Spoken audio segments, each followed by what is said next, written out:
Amis fermiers, amis fermières, bonjour, bienvenue à la ferme, bienvenue sur Cocotte TV. Aujourd'hui, 1er janvier, avant toute chose, je vous présente mes meilleurs vœux, la santé, la réussite, tout ce qu'il faut pour bien s'en sortir. Et je vous présente aussi une petite souris qui se prénomme la Gladius et qui nous provient de chez Asus. Donc chez Asus, les périphériques ne sont pas forcément, ne courent pas les rues, ne sont pas légion. Donc aujourd'hui, ne boudons pas notre plaisir, voici la Gladius. Donc vous allez le voir, elle intègre directement la gamme ROG, donc Republic of Gamers. C'est une souris qui a quelques arguments à faire valoir, et vous allez le voir, j'en ai déjà fait le test écrit, donc j'en parlerai peut-être un peu plus longuement que d'habitude. Eh bien, elle a plusieurs cordes à son arc, et c'est pas mal du tout.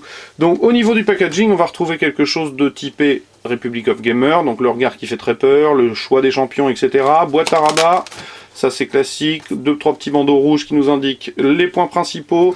Sur le côté des photos, une vue éclatée au dos qui rappelle les données techniques, idem sur l'autre côté, je passe. Au niveau du bundle, eh bien vous allez le voir, c'est intéressant dans la mesure où, je commence par le câble tressé qui est fourni. Donc vous constatez tout de suite USB, micro USB, donc ça signifie câble détachable, puisque le deuxième est branché, de façon à ce que vous puissiez voir le rétroéclairage, et c'est un câble caoutchouc plus simple, plus court, plutôt pratique quand on l'emmène avec un portable. Au niveau du bundle toujours, ces deux petites choses, qui sont tout simplement des switch home run de remplacement, puisque Asus a fait le choix de proposer une souris démontable et sur laquelle vous pourrez changer les switch home run et donc aller chercher des références compatibles bien évidemment, mais avec des niveaux de résistance différents, ce qui peut être intéressant pour quelqu'un qui cherche vraiment à affiner les clics à sa manière, à sa façon, de façon très précise. On trouve aussi un set de patins supplémentaires parce que pour démonter la souris, je vous le montrerai après, il faut malheureusement en retirer les patins, c'est peut-être le seul petit point négatif. 2-3 petits autocollants histoire de décorer le PC et le guide de l'utilisateur.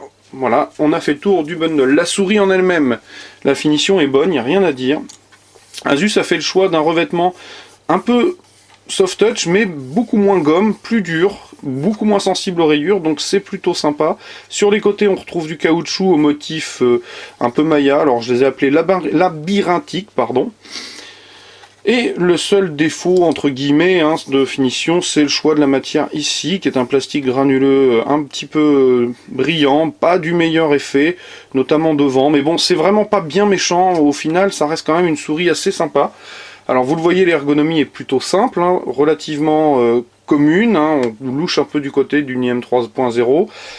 Ceci étant, elle est absolument pas ambidextre, elle est très droitière, d'ailleurs vous le voyez, il y a une inclinaison assez importante de la coque vers la droite.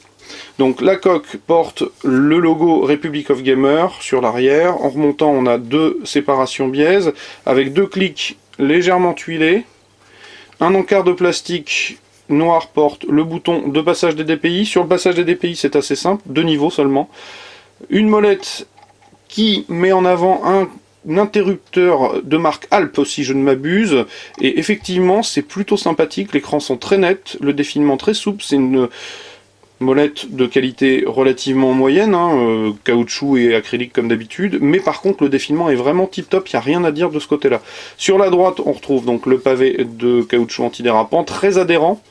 De l'autre côté idem, deux boutons pour le pouce, très bien placés, pas de souci.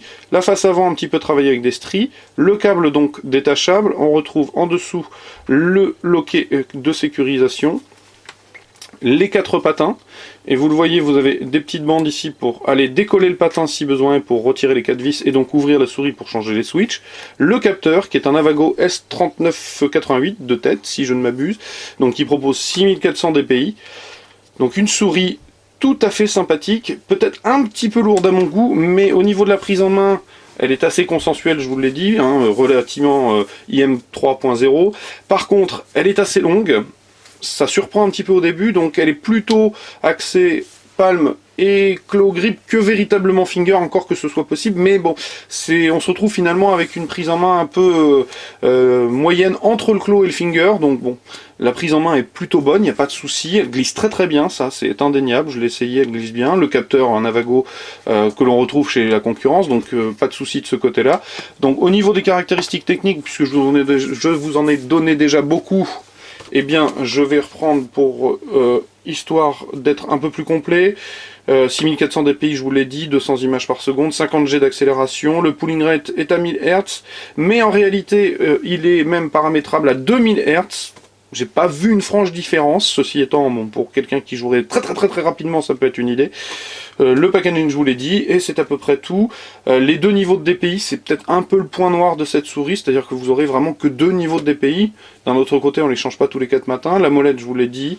Bien, j'ai fait tout à fait le tour de ce que j'avais à vous dire. Au niveau du tarif, on est dans la moyenne, de tête, mais vous m'excuserez si je me trompe, on est le 1er janvier, 79 € je crois, ce qui la place fondamentalement en face des autres, donc finalement un choix qui manque peut-être encore une fois un peu de légitimité ou d'appel marketing face à des Razer, des Roccat, etc., etc., mais indéniablement une très bonne souris, il y a à n'en pas douter. Donc, il s'agissait de la Gladius sur Cocotte TV, je vous invite à venir lire le test écrit, encore que je vous en ai peut-être un peu trop dit, qui paraîtra sur cocoland.com très prochainement. Je vous renouvelle mes vœux, je vous dis surtout une bonne journée et je vous dis aussi à très bientôt. Au revoir.